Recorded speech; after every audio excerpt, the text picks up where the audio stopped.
Back.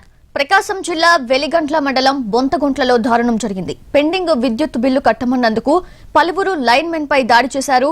స్థానిక SC కాలనీకి చెందిన కంచర్ల యోహాన్ 1800 రూపాయల విద్యుత్ బిల్లు కట్టాల్సి ఉంది. వారి ఇంటికి వెళ్లి బకాయి కట్టాలని లైన్మెన్ శివారెడ్డి కోరారు.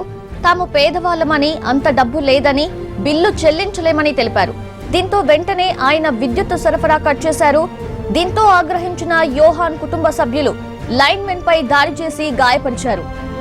అయితే పక్కనే ఉన్న ఏఈ రసూల్ ఇతర సిబ్బంది పైన దురుసుగా ప్రవర్తించారు. శివారెడ్డిని కనిగిరి కమ్యూనిటీ వైద్యశాలకు తరలించి చికిత్స చేయించారు. విద్యుత్ శాఖ అధికారులు ఇచ్చిన ఫిర్యాదు మేరకు 6గురిపై కేసు నమోదు చేసి దర్యాప్తు చేస్తున్నారు పోలీసులు.